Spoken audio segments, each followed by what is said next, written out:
is Smelly Russian Gaming. This is Eric and my buddy Ryan. I'm pretty sure it's my name, Ryan, and my buddy Ryan. We're here just, doing another video / podcast for you guys and getting some stuff out. And you know how we love talking, and we want to hear from you guys. Know your opinions, know your views. We're not just two people who know everything, even though sometimes we'd like to believe. No, we're complete dumb shits. I accidentally threw a stick at a duck today, and I accidentally hit it, and I feel like a fucking monster. Ladies and gentlemen, that is Ryan. But our topic today is going to be the what we would call the evil monsters of the game industry, which are the big gaming industries that just seem to find a way to screw up everything and screw gamers over. And AKA, this video is titled "Why Jews Should Not Run the Gaming Industry." I'd like to formally apologize to any Jewish people that are listening. Yes, I'm not racist to any Jewish people or ethnicities. Discriminatory. I'm not discriminatory towards any Jews. Just your stereotypical money pinching or penny pinching Jew. Exactly. We're like Family Guy. We like to make fun of people. We don't mean it in an offensive way. Yeah. Yes, we do. We mean it completely offensive. Fuck you all. Fuck all of you gooks. I hate gooks. Okay, just kidding. I love Asian people. Especially your women. They're cute as fuck. Anyway, continue. Anyways. Tangents, everyone. Tangents. Exactly. That's like Ryan's middle name. Ryan Tangent, Yeah, this is my second middle. It's Ryan Daniel Tangents Madison. Exactly. But anyways, let's get started with our first topic. I want to start with the big monster that sits in your corner. I'm talking about EA. And these Even though EA, I will say though, before we get on this, that EA is starting to turn around. Very, very slowly, but they're starting to turn around and do what I like to call the 180. Well, the Xbox 180, I guess.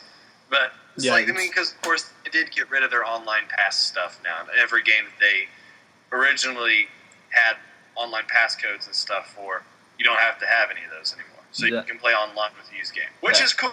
I'm glad that they're doing that. Oh yeah, that's very good, because I get tired of going out and buying used games and then having to buy the online pass. I'm like, really? I should have just bought the game new, Yeah, it's like it's a hassle, and that was their reasoning behind it. People will think that it's too big of a hassle, so they'll just buy it new, so they don't have to worry about it. Yeah. But yeah, thank you EA for getting rid of pass codes. Yes. Please make steps please continue making steps in this direction. Anyway, continue. Okay, but despite that, there's been a lot of bad things that's happened over the years. EA has not been exactly the most loved and admired developing company for video games You can say that again. Yeah, in quite some time.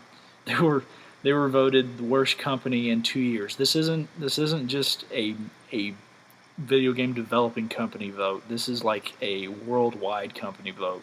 They ended up competing in the final round against Bank of America and beat Bank of America for worst company of the year this year, and they won last year also. So if that's not saying anything, I don't know what is. They've had a lot of issues. There's been a lot of reports that they treat their employees very, very poorly. I mean, very poorly. Yeah. There were some instances that I read about where there were some people being working up to 100 hours a week mandatory without overtime pay, which was ridiculous. I've heard a lot about it. I heard a lot about that with THQ as well. Oh yeah, and before they went down, they were really bad about that too. Oh yeah. They've had a lot of lawsuits, more than I actually probably have notes on. If you go into one part of it was if you go into their EA Sports section of their company where they handle all their sports games, FIFA, NCAA football, things like that. They've had lawsuits dealing with using team and player likeness, like using logos and names of players and of teams from like the NCAA and from the NFL and NBA and things like that. And that's part of the reason why NCAA basketball isn't made anymore because of a lawsuit like that. Um, a big recent issue was the DRM policy with SimCity. You know, that was a huge one. A lot of people were not happy about that. Yeah.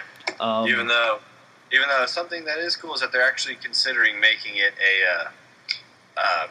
able to play it fucking offline. Fuck, I couldn't remember what it is. Fucking fuck.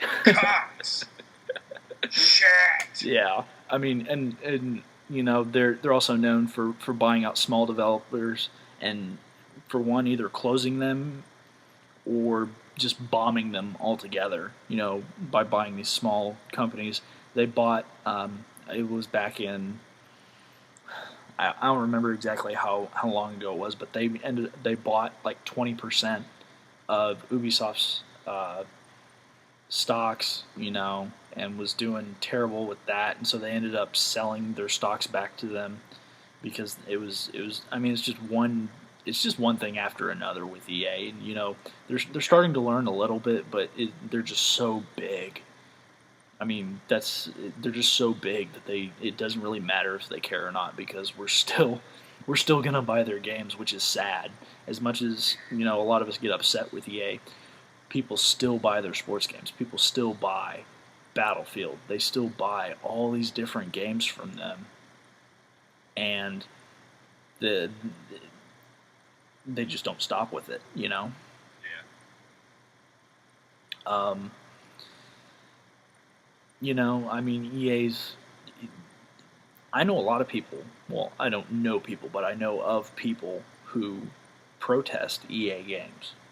Now, is that going to break their pocket? No, not even close. Is it going to get a point across? No, because EA knows that there are millions of people that are still going to buy their games. You know, yeah, and that's the way big developers are becoming nowadays. And you know, I mean, if you look at the instance of what happened with, and I know this may be, you know, retold over and over and over again recently, but the whole 180 with the Xbox One, you know, the gaming community spoke up, you know, and said, hey, you know what, screw you, always online, you know, the always on connect, you know, all this other stuff, you know, forget that, you know, we're gonna go pre-order a PS4, and as soon as, you know, Microsoft got the message that, oh crap, you know, nobody wants to buy our system, they changed things for the better, and it's going to have to take something radical like that to change EA. Yeah. But what are some of the other companies that you've had issues with, Ryan? That you've seen that are not necessarily huge like EA, but they're big companies. They make a lot of money, and they produce good games, but they just do a lot of stupid, idiotic things, and they never seem to learn. Well, probably my first one. Let's go ahead and do a Square Enix. So I'll just shorten it to Squenix or Squenix, either one. But they're really bad. Like, okay, for example, they published the Lara Croft Tomb Raider game. The last one just came out, and apparently was really good. I haven't played it. I'm not a really big Lara Croft fan. What the shit? Engine? Brand new engine for it to play on. They pounded multiplayer into it when it didn't really need it. And they're like, all right, this game is going to sell 5 million copies just like Call of Duty because we want it to. Look at all this hard work we've done. We put all this money into it. If it doesn't sell 5 million copies, then, you know, I'm not even going to think about it because it's going to sell 5 million copies because we want it to. Didn't sell near that many. And now Squeenix is like, all right, we're never going to be making another fucking Tomb Raider game anyway because there's no market for it. Well, no fucking shit, there's no market for it. You pounded all this money into it instead of, you know, catering, you know, instead of, you know, put enough money into it, you know, that you would be able to make money. Like, for example, Dark Souls made quite a good chunk of change off of it. You know, it didn't have all the crazy shit that Tomb Raider had in it. And it did fantastic. It's getting a sequel, and it's got more fans than ever. And then you've got like Crapcom trying to homogenize everything, like fucking Resident Evil 6 apparently. Again, another game. I'm busy. I have work, a life, and like 20 video games and like 40 books I need to read. So I really don't have a whole lot of time to do shit, to play new shit, especially shit I don't want to play. Needless to say, I read a lot, read and watch a lot of reviews and all that, listen to news, feedback, all that fun stuff. And from what I understand, Resident Evil 6 sounds like a big homogenized piece of shit.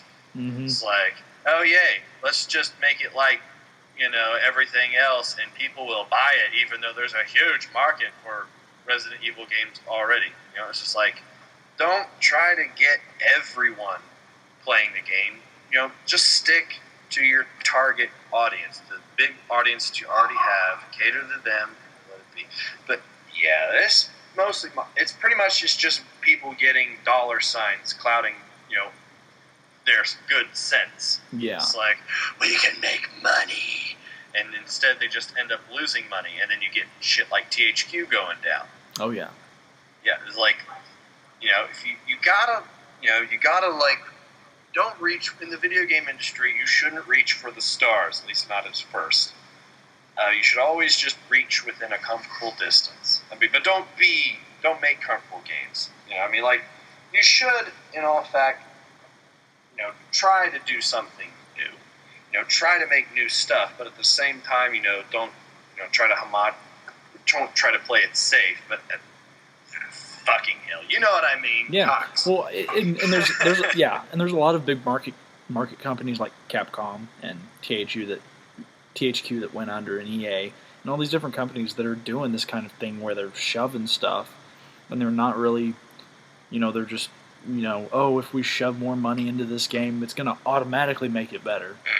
And then you end up... it's like wishing for it doesn't make it come true. We live in the real world, not fucking Aladdin or fucking Pinocchio. I'm telling you, the company that has figured this out is Sony. Because with the whole $600 price point with the PS3 when it first came out, they learned their lesson with that. Yeah. And then Put on the they came out... Yeah. Continue. And then they came out with... Russian.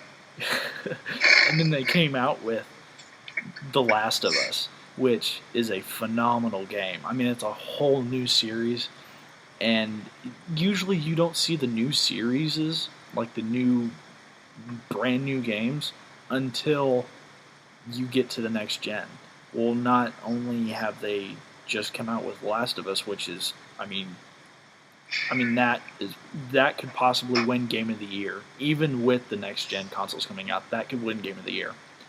Mm-hmm. And then I find out today, and I don't know if anybody else has heard this, but they're making a whole new Ratchet and Clank for PS3 to come out, which is going to be awesome because Ratchet and Clank is always amazing. It's good shit. Yeah, and well, that's good and franchises we got. Yeah, and hopefully, all these companies will take a hint from Sony that if you know something works, then build off of it. Don't necessarily stay stagnant for 5 straight games like Call of Duty's done, but try and expand on what you already have and make it better. And then if you have an idea that is kind of expanded off of, it's not a sequel, but it's expanded kind of off of the idea of another game, like what they did with Last of Us, because Last of Us is developed by the same team that did Uncharted. Mm-hmm. And it's a phenomenal game. It's still got the same concept of survival, but it's totally different. It's a totally different game. It's a totally different storyline, different actors, different stuff like that. I think Sony's really done a good job with that. Cabbage head zombies. Those fucking zombies are fucking creepy. Yeah. They have like cabbage for heads. Yeah. Scary as shit. Yeah. Yeah. Reminds me of my ex-girlfriend. Which one? I don't remember. Just one of them. Exactly. But I mean, I think Sony's a good example for this next generation going in of what developers should be doing. Yeah. Yeah. What am I doing? Yeah. I'm listening. Continue.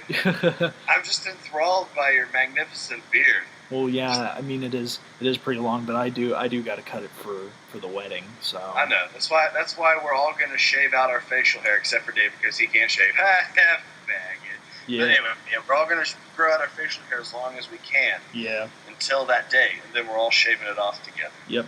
For his wedding. Our own little Eric, our own little powwow ceremony, I guess. Yeah. Because Eric's gonna get married in August. I'm so proud of the bastard, but I'm like so happy for him, but I'm just like, I don't know what to feel. But his fiance, she's really awesome. She's kick-ass. And like, I'd say she is because I'd say she is. Yeah, I do because she straight up told me, when I showed her the E3 video of Battlefield 4, she straight up said, "Yeah, you're buying Battlefield 4 and you're buying it for the PS4." I was like, yes. So that way I can watch you. Exactly. But she's kick-ass, guys. Yeah. You need to find yourself one like that. Oh yeah. But yeah, I think that basically sums up our topic for now. There's a lot of companies that have a lot of learning to do, a lot of growing to do. They need to learn that shoving money and thinking you're going to automatically get money back is going to give you everything that you want. But it doesn't always work out that way. Every once in a while it does. But nowadays, gamers want to be respected. They want to be known for they want to be known that. Yeah, the average person doesn't like to get shafted by corporations that they work for. Oh, this is Krista, by the way. Say hi, Krista. Hi. It's one of my sister's friends. Anyway, stop. But yeah, I mean, I think that covers our topic really well. So, but yeah, but thanks. Yeah, but thanks you guys for listening. Like, subscribe, comment, whatever. We'll reply to you. We also have a podcast on iTunes, Smelly Russian Gaming. So if you want to look us up there, listen to us on your car ride to work or home or whatever. We like criticism. Yeah. Criticism is good. Exactly. We love it. We thrive off of it. We're both musicians, too. Yeah. We can take constructive criticism. Exactly. But even if it's just like, you guys fucking suck, go rape yourselves. Exactly. But for my buddy Ryan, this is Eric. We are out. 1, 2, 3 into the 4. Snoop Doggy Dogg and Dr. Dre is at the door, ready to make an entrance, so back on up. Cause we're about to rip shit up. Give me the microphone first so I can bust like a bubble. Compton and Long Beach together, now you know you in trouble. Ain't nothing but a G thing, baby. Too loped out niggas, so we're crazy. Death Row is the label that pays, man. Unfadable, so please don't try to fake this. But